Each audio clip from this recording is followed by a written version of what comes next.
My 8-year-old daughter was left in foster care by my parents while they flew to Hawaii with my sister's kids. The note said, "Sorry, sweetie, we just couldn't take care of her." I didn't shout. I just filed a quiet report. Next morning, there was a violent knock on their hotel door. My name is Hannah.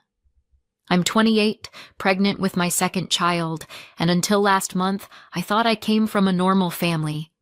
Not picture perfect, not Hallmark, but normal enough. Close enough that we did holidays together, took each other to the airport, texted each other dumb memes about caffeine and adulting.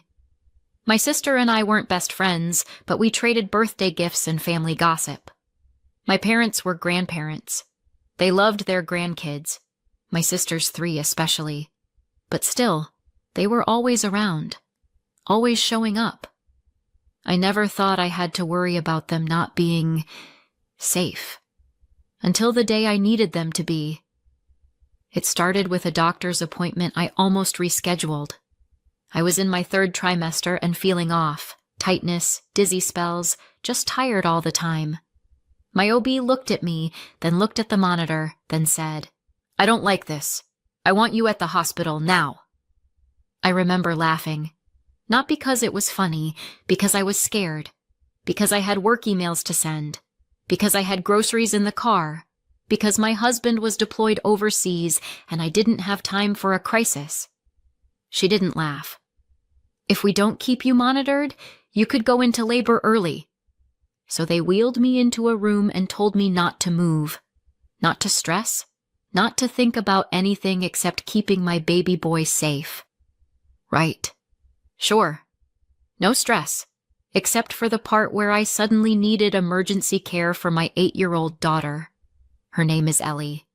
She's the kind of kid who cries when books end, who organizes her pencils by color and whispers sorry to bugs she accidentally steps on. She's brave in quiet ways, sensitive in every way, and absolutely not someone I was okay leaving with just anyone. But I didn't have just anyone. I had my parents. They lived 10 minutes away. They were already watching my sister's 3 kids that week. Ellie adored her cousins. She packed her little overnight bag herself, tucked her favorite stuffed cat inside, and made me a get-well-soon card with a sparkly Band-Aid drawn on the front. I called my mom from the hospital bed. She didn't hesitate. "Of course we'll take her, honey. You just focus on staying healthy." I cried after I hung up. Relief mostly. Gratitude. I trusted them. Before I was admitted, I swung by their house to drop Ellie off. I handed my mom my credit card. "Use this if she needs anything, groceries, takeout, whatever." She waved it off. "Don't be silly. She'll be fine." For the first 2 days, I believed her. Ellie called each night, told me about their pancake breakfast and how Grandpa let them watch a movie before bed. She said she missed me, that she gave my card to the baby so he'd feel better too. I promised I'd be home soon. She believed me. Then came day 3. No call, just a text from my mom. "Busy day, she's resting." Day 4, nothing. Day 5. "All good, no news. Rest up." No Ellie. I asked to talk to her. No answer. I sent messages. No reply. By day 6, I'd called every number in that house. My mom, my dad, my sister. Left voicemails. Nothing. I told myself they were just busy, that 4 kids were a lot, that she was tired, that I was overreacting. But I didn't sleep that night. I stared at the ceiling, wondering if my daughter was asleep, if she was scared, if she was wondering why I hadn't called. Then, on day 7, the doctor smiled and said the words I'd been waiting for. "You're stable. You can go home." I didn't go home. I drove straight to my parents' house. The driveway was empty. No minivan. No bikes on the lawn. The porch light was off. The windows dark. I knocked. Waited. Knocked again. Nothing. That's when I saw it. A piece of paper taped to the front door. slightly crumpled, slanted. Ink faded at the edges like it had been there a while. It said, "Sorry, sweetie. Things got too hectic. We made other arrangements. She's fine." No signature, no phone number, no explanation. I stood there, reading that line over and over like it might eventually turn into English. Other arrangements? I called my mom, straight to voicemail. Dad. Voicemail. My sister. Nothing. I called again, and again, and again. Nothing. I don't remember getting back in the car, just the sound of my heart in my ears and the word arrangements bouncing around my skull like a pinball. I drove to the nearest CPS office and walked in still wearing hospital socks. I gave them my daughter's name. My name. The woman behind the desk asked me to wait. Then she came back and asked me to come with her. That's when I knew. Ellie had been dropped off 4 days earlier. No emergency contact. No signed form. No explanation. Just left. She was with a foster family now. They said she was safe. That she'd been quiet, polite, a little withdrawn. I nodded like that was supposed to make me feel better. I think I said thank you. When I finally saw her, she ran to me. Her face crumpled. She didn't ask where I'd been. She just kept saying, "I'm sorry. I was good. I tried to be good." That night, she wouldn't let go of my hand. Not when we got in the car. Not when we got home. Not even when she fell asleep curled beside me under the blanket her dad gave her last Christmas. I sat there listening to her breathing, one hand on my belly, one on her back. And I kept thinking, I thought we were a normal family. I thought they loved her. Ellie stayed close those first few days. Too close. She wouldn't let go of me. Not for a second. She followed me to the bathroom, the laundry room, the front porch. She even stood outside the shower, asking every minute, "Are you almost done?" She didn't talk much, just curled up beside me on the couch, clutching her stuffed cat like a shield. I let her. I didn't ask questions she wasn't ready to answer. At night, she woke up crying. Not loud sobs, the quiet kind, the kind that soaks into a pillow. One night I whispered, "What are you thinking about?" She said, "They said I was too much." I said, "Who did?" She didn't answer. I made us pancakes the next morning. She stared at them, then whispered, "Grandma told me not to be fussy." My hands started shaking. I was trying so hard to stay calm, to keep everything gentle and steady, but I was unraveling. Slowly, quietly. I still hadn't heard a word from my parents, or my sister. No check-in, no explanation, no apology. Just that note on the door and a silent phone. On the third day after I brought Ellie home, I cracked. I went digging. It started with my bank app. I hadn't checked it since the hospital. I opened it expecting maybe a grocery charge. Some gas. A Target run. What I saw instead were back-to-back charges from a resort. Airfare, rental car, 4-night stay, spa service, multiple room service bills, a boat tour, all from Hawaii. I just stared at the screen, scrolling, my thumb frozen. They used my credit card. The one I gave them for Ellie. The one I handed them like an idiot, thinking they'd spend it on juice boxes and peanut butter. I told myself there had to be a mistake. Maybe someone stole it. Maybe it got hacked. Maybe... And that's when I opened Instagram. I don't even know what I was searching for. I clicked on my sister's profile. There it was. A story highlight titled, "Aloha! Palm trees, cocktails." A group shot. My parents, my sister, her husband, all 3 of her kids, smiling in lays with the ocean behind them. Caption, "Family vacation before school starts." Family. Not one word about Ellie. Not one clue she ever existed. They left my daughter in foster care and flew across the ocean with my sister's kids, and then had the audacity to call it a family trip. I felt something snap. Cold. Clean. Like a rope breaking. I called my mom first. No answer. Then my dad. Then my sister. I tried again. And again. Finally, my sister picked up. I didn't even wait for hello. "Where is Mom?" "Oh, she's out by the pool." "Why?" "You left Ellie in foster care and went to Hawaii." Long pause. Then, "We didn't leave her in foster care. We just couldn't take care of her, okay? You were in the hospital. We had this trip planned. It wasn't ideal." I couldn't breathe. "You abandoned her." "She's fine," she snapped. "You're blowing this out of proportion." "Where is my daughter in your photos?" "What?" "In your family vacation post. Where's Ellie?" "She's not my kid, Hannah." I went silent. That hurt more than I expected. She kept going. "You're being dramatic. Mom was overwhelmed. The kids were already packed. What were we supposed to do, cancel the whole thing?" "Yes," I said. "Yes, that's exactly what you were supposed to do." "She's not a baby. She's 8. I hung up.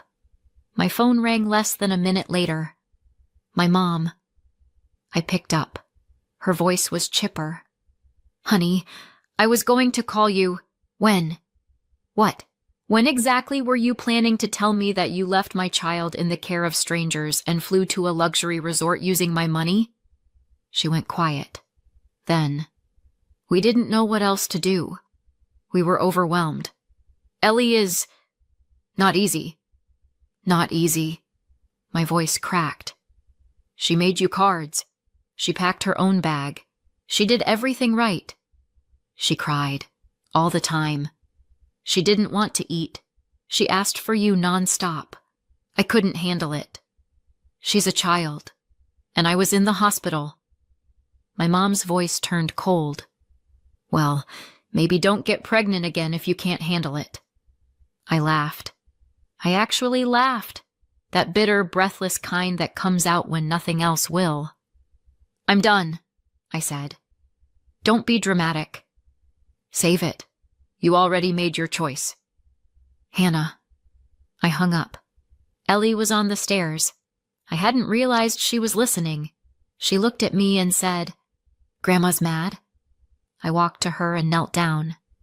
"No, Grandma's not mad. But I am. And that's okay." She looked at me for a long time.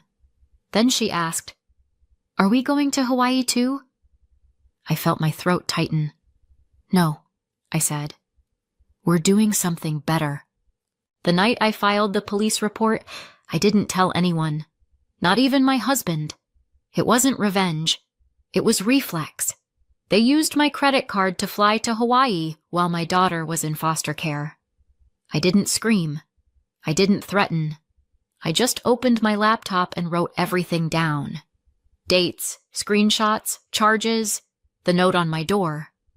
I submitted it online and went to bed with my daughter's hand curled around mine.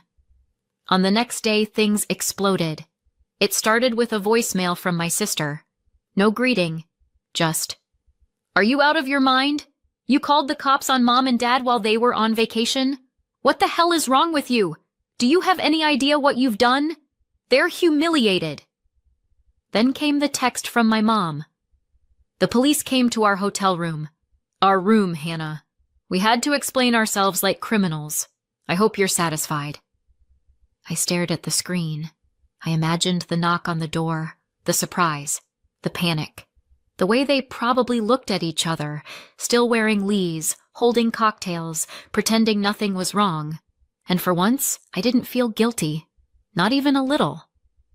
That night, I opened Instagram and checked my sister's profile. She had deleted the Hawaii highlights, but in their place, she posted a long, blurry paragraph over a black background. "Sometimes people will ruin your peace just to punish you for telling them no. Sometimes they'll call the police and weaponize your pain, but the truth always comes out. 38 likes. 2 comments. I took a screenshot and filed it in the folder I was quietly building.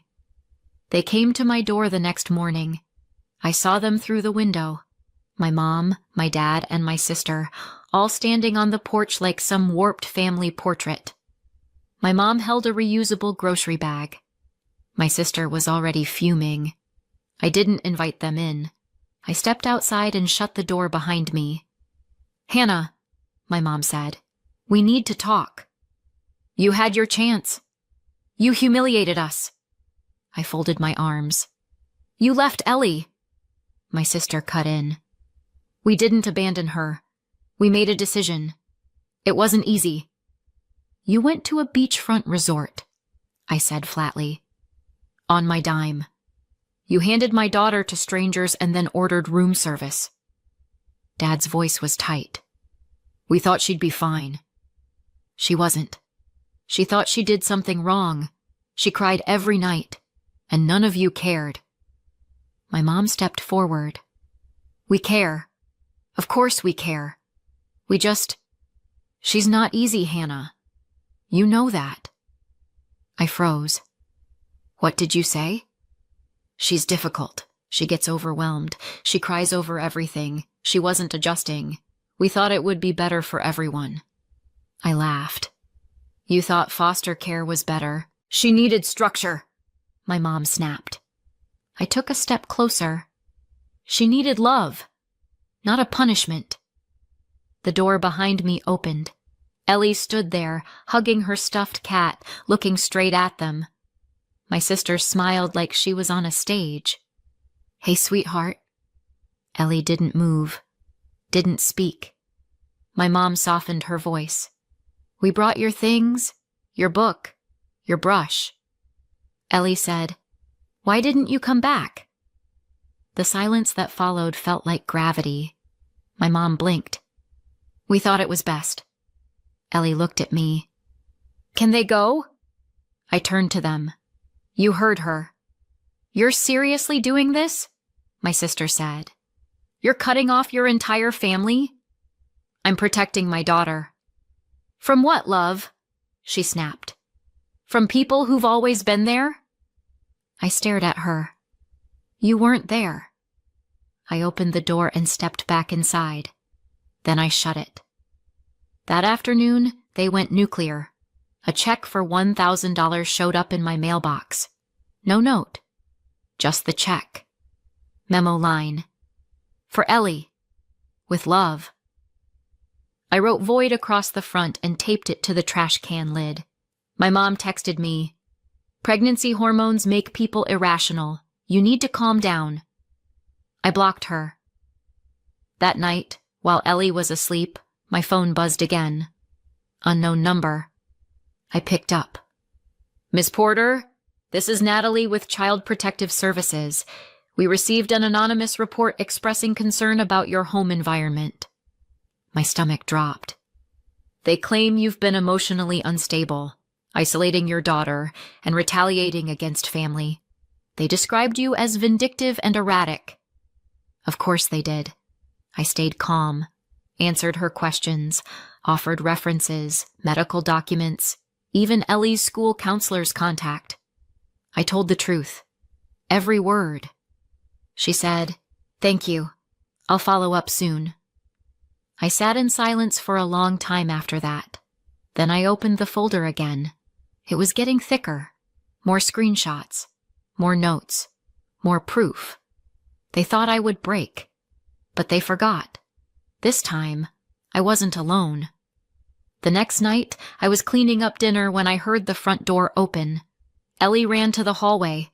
I followed, tired, expecting a draft or the delivery guy. Instead, I saw my husband. He was home.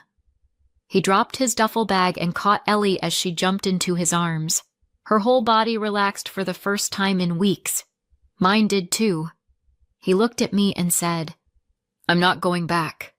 We'll figure something out." And just like that, I knew. The 3 of us were going to be okay.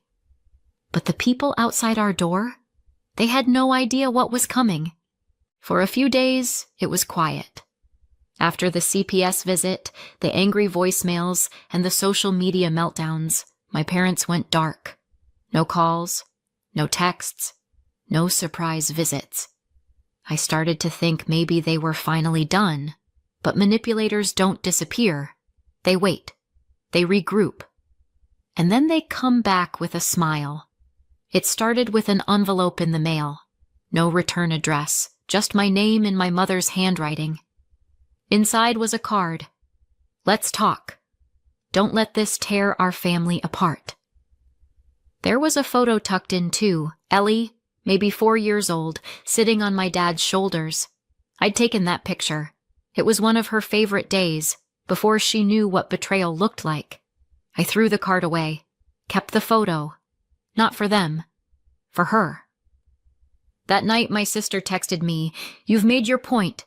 Now undo it. They're breaking." I didn't answer. The next day, my parents sent a flower arrangement to Ellie's school, pink roses, with a note, "From Grandma and Grandpa. We love you and we're sorry." Her teacher called me, concerned. "Should I send them back?" "No," I said. "Just throw them out." That night, Ellie asked me, "Did Grandma bring me those?" I nodded. She said, "Do I have to say thank you?" "No, baby," I said. "Not this time." Then came the neighbors. Mrs. Kaplan from across the street stopped me while I was loading groceries. She gave me a tight smile and said, "You know, sometimes it's good to forgive." I blinked at her. "Excuse me?" "Your mother came by. She said you were going through something, that you might not be thinking clearly." I laughed. I couldn't help it. "Did she mention the part where she left my daughter in foster care?" Mrs. Kaplan's smile faltered. "Well, no, but she said it wasn't as bad as it sounds." Of course she did. After that, the messages got more frantic. "You're ruining this family. Ellie needs her grandparents. Think about how this will affect her long term.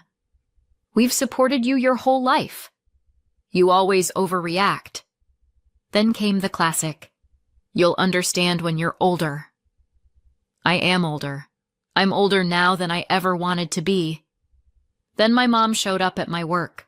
I saw her through the window of the main office, standing there with a container of banana bread like this was some kind of reunion episode. I didn't go out. I asked the receptionist to tell her I was unavailable. That was it. But that night, Ellie came home with a note in her backpack. No name, no handwriting I recognized.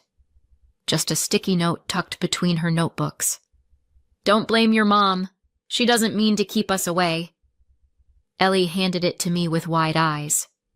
"Is this from Grandma?" I didn't lie. "Probably." She didn't say anything after that, just quietly went to her room and shut the door. I sat at the kitchen table for 20 minutes before my hands stopped shaking. Then I changed every pickup password at her school and called the principal. He didn't even hesitate. "We'll update her file. No contact. Not even a wave." The next morning, I woke up to find sugar poured all over my front porch. Not a little. A mountain. There were ants crawling up the steps, swarming the doormat. Taped to the door was a ripped page from one of Ellie's old drawings. Just one word scribbled across it in thick red marker. Liar. I didn't report it. I just cleaned it up and kept the page. My husband sat me down that night. He'd been quiet for days, letting me take the lead, letting me decide how far to push. But now he looked at me and said, "We need to end this. All the way." I nodded. The next day, we made a plan. We found a new place. Small town, fresh start. We didn't tell anyone where we were going.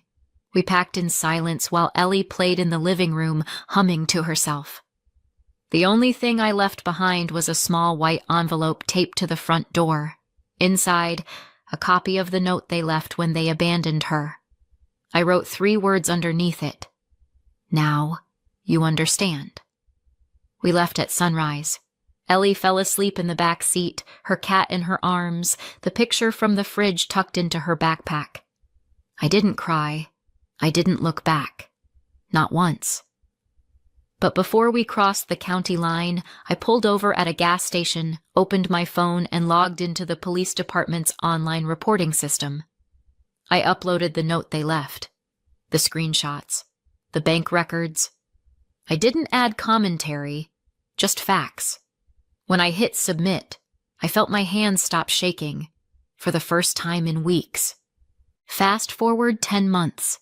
They were charged, child endangerment and fraud. No jail time, but fines, a record, and a court order. No contact with Ellie. Ever. We moved.